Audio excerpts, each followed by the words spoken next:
Hi guys, welcome to another episode of Tarot Spinning. This is our introduction, the basics on tarot. So on this one we're doing today is going to be on the suit of swords.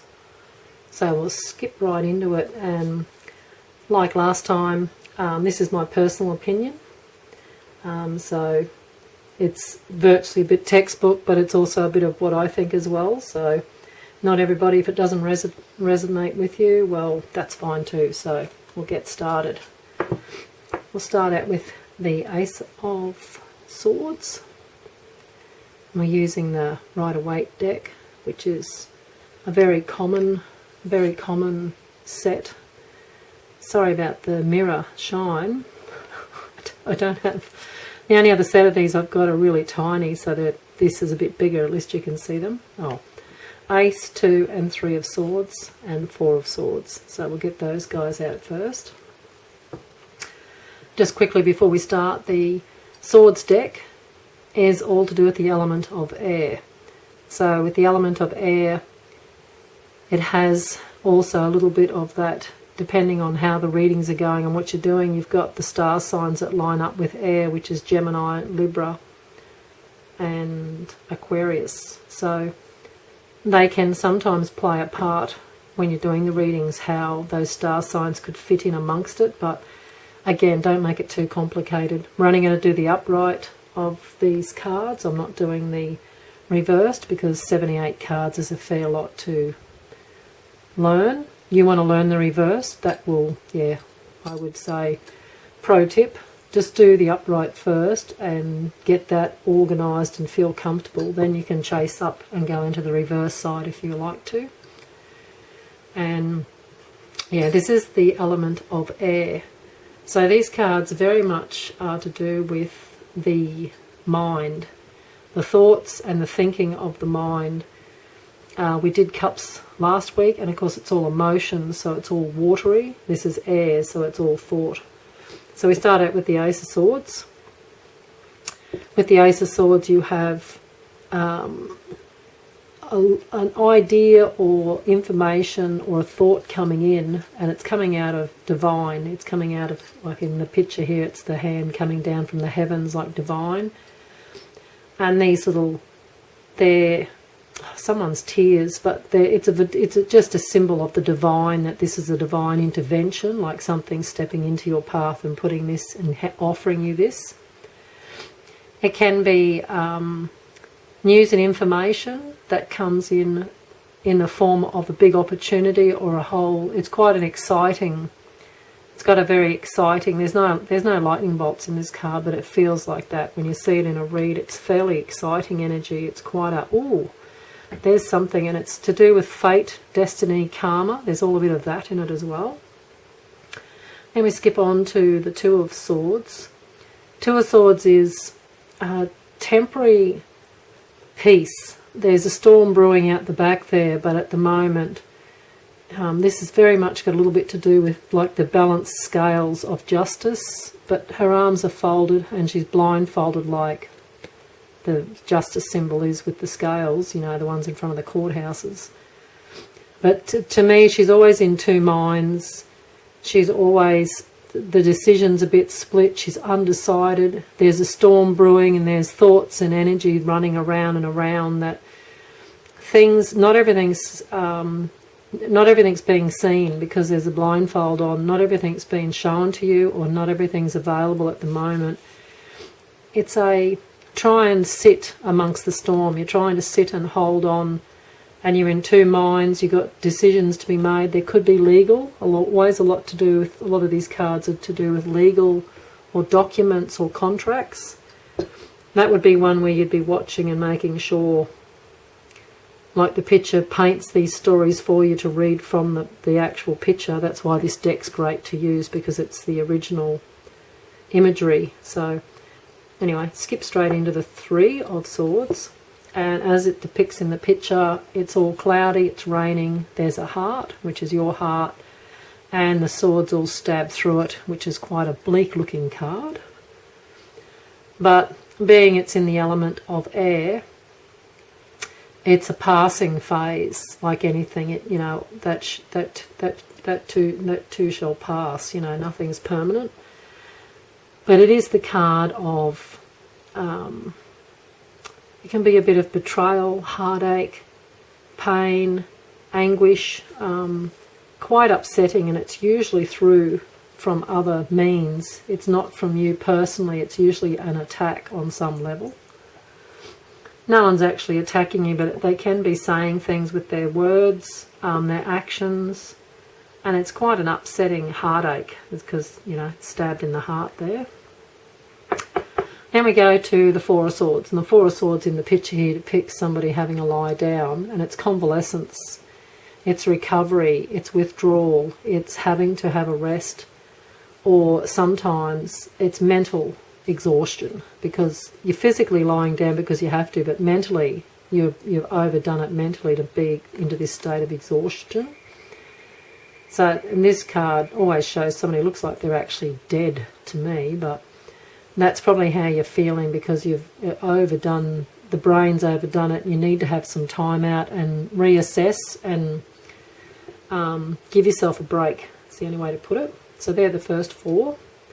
So we'll skip them off. Well, how elegantly I can get them off there for you is just like that. We go over to the Five of Swords, the Six of Swords, the Seven of Swords. Oops, see if I can't throw it around. And the Eight. And as you see with these sword cards, quite a lot of them are, they can be, this is the ones that are a bit more, got a bit more bleak in them. It's all to do with the thoughts. So let's jump on to the Five. Five of Swords is usually somebody's played a bit dirty. Like it looks like there's been a bit of a blue. People have dropped their swords and they're walking away. And you've picked up 3 swords. They've dropped their 2 swords on the ground there. And you're standing there with a bit of a smirk on your face like you've won. But this card isn't about the person. This card is about the energy that's running around. And this is somebody gossiping, using underhanded tactics. They're usually, it's usually a bit of an energy that's erratic. So it's, it could come out of nowhere that you didn't expect it. You've actually got to see somebody's, a side to somebody that you don't really, you didn't know they were like that, and you found it out, and it was a little bit of, oh, it's like a bit of a cricket bat to the head, but not, you know, not. So when you see that 5, it's erratic, it's fast, and usually like any of these cards, when I don't want to put it on that candle because I'll end up wrecking the card. This card definitely is, it's like a learning curve because you're going to learn something that you didn't realise, or a situation's going to play out and show you some people for what they are and what they can act like. And yeah, the more you get to know, you know, forewarned is forearmed. So jump on into the Six of Swords. Six of Swords is a passage away from difficulties, but it can also mean a holiday, like actually going on a holiday or having a break. In the card, it actually shows the person sitting down with all their thoughts, and they're heading out into the wild, whatever, you know, like out. They don't look like they're going out to sea because they've just got like a pole and a canoe, but they're moving away, and they're moving out of probably that 5 energy, and they're going to refresh and look out and look at something different, and a change of scenery and a change of thought, because these are all thought. So it's sort of a passage out of the horror into something a little bit better vibed. Then we jump back into the frying pan with the Seven of Swords, and as this person depicts, they're sneaking, they're, you know, crouched down there like they're trying to sneak around, and they've stolen 5 swords, but they're virtually looking at grabbing, if they can pick them up, they're going to steal these other 2 as well because they're sneaky, they're being sneaky. So this is energy that can be around you or in the reading, and it's somebody sneaking around behind your back, somebody using gossip or theft, and it can be the theft of physical items, it can be the theft of energy, the theft of time,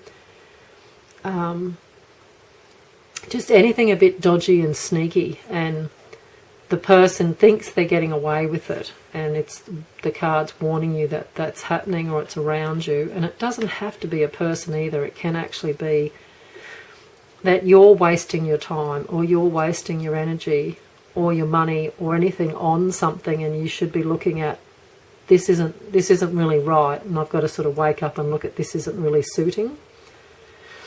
And then we jump on into the Eight of Swords, which is the woman that's bound. She's got all these thoughts around her, which are the swords, and it's like she's entombed in her thoughts. But if you look at the card from the usual perspective, there's a big opening right here in front of her, and these loosely draped bandages, if she just threw her arms out, she'd be able to snap them and rip that blindfold off. So you're allowing yourself to be dragged down with worry and some sort of like negative anxiety, a lot of anxiety, and it's self-inflicted. You're sort of freaking out, and if you just threw your arms out and tilt your head up and looked around, you'd probably go, oh, I can just walk straight out of here. You know, you're actually doing this to yourself. So good omen to get that. Don't allow something to take over. Don't let your thoughts get the better of you and take over the situation. So there's them done. Now we'll jump on to the next ones. And we've got the Nine of Swords, the Ten of Swords, Page, and the Knight. So of course the Nine of Swords, sometimes it's called like the dark night of the soul. And you can see she can't sleep. She's sitting up in bed pretty well crying or wailing or upset, and she's stressing out, and it's all your thoughts attacking you and taking over, and you're actually losing control and the thoughts are winning. So this card's quite bleak and quite oppressive, like it's quite a heavy blanket hanging over the top. But like anything, there is a way to snap out or to stop it. I don't know. Again, it comes back to everyone's personal choices, but, you know, this just signifies a bleak, worrisome time where things are getting the better of you, a bit like the Eight. You can walk away from the Eight. The Nine is the ending of something, and it might have been, you have to grieve it and let it go a bit. You know, you have to sort of have a bit of a sad time and let those emotions pass through and those thoughts go through. But it's always, it's just a thought process. So once the thoughts process and you can get through it or get some help, you can get round and get past it. Bit of a sad card, but that's can't be all good. Ten of Swords. It's the darkness before the dawn. It's the dawn's coming. The sun's not up, but there's the light in the sky in the background there. It's the 10, so it's the ending. So it follows on from that 9. And as you can see, they've been stabbed in the back, but it's not really about being stabbed in the back. It's about virtually surrender. It's like letting it go, and the dawn and the new day's coming. You know, like you might have a really rotten day and you'll say, well, tomorrow's another day. Well, that's that sort of card where let all the thoughts, let it all wash over you and let it all go, and waking up and the end has come, so that whatever has been the worry or whatever has been the problem, it's virtually saying that it's like the end of it, it's coming to an end. Let me jump into the Page of Swords. Page of Swords is a message card, and being its air and the sword like that Ace of Swords, it's coming in and it's news and information. It can be talk, not really gossipy unless it's with some, again we'll get into those card combinations that can make it look more like gossip or backstabbing, which I just said that one was, but it's not really about just backstabbing. This one is news and information coming in, and it just sort of just comes into your life, and it's just there, and it's like, okay, wow, that's changed things. Now this phone call, I've just got off the phone and things have changed, or I've just got this email and things have changed. Back in the day it would have been a letter, but still could be a letter these days, but it's not as common. Then you got the Knight of Swords. So he's really fast moving energy because he's air and he's got the sword, and you can see even in the picture the way he's coming in there. He's flying in like he's on Pegasus. And like I said in the last cards, the page walks in, the knight gallops in. So it's even faster moving energy, and it can make and become and attain to change, movement, change, energy. Things are picking up, things are starting to, oh, I just got this message, text, phone call, and it actually changes the situation in front of you. It's actually going to make the scenario play out and be different. So fast moving, faster. So that's those swords. Get rid of them. And we've got the last two, the Queen and the King. Well, the Queen, I don't necessarily read them as people, because when you're doing these general reads, it's too hard to say it's a person, unless sometimes it just comes through that it is. But she's calculated, she's intelligent, she's quick-witted, she's a very clever woman. She can be a little bit on the cold side, but more so just first impressions, but she doesn't suffer fools lightly, put it that way. In the abstract form, she's to do with studies, exams, brainstorming sessions. She's working things out and doing it with a very precise, clean, clinical manner. Like the thought pattern of hers, very fast and very spot on. She doesn't muck around. She's fairly, slash, cuts straight into it. King of Swords. Just a quick chat about him as a person. Of course, it can be an air sign, which we said Gemini, Libra, Aquarius, but he can also be very intelligent again, very intelligent, very knowledgeable, very, again, doesn't suffer fools lightly. They don't take to any charlatans or con merchants, but that's good. But as in the abstract, he's usually to do with legal contracts and checking legal documents and going over legal or having to deal with legal situations and they're quite a large situation. It'll be a big deal with a payout or a big deal with a contract for a business or for a house, and he'll come into a reading to tell you to check these things, or you're going to have all this in front of you to go through and make sure it's all worked out, depending what's around him again. But that's it for the King and the Queen of Swords, and that's it for the Suit of Swords for this one. So I hope you get something out of it, and thanks for hanging out. Bye for now.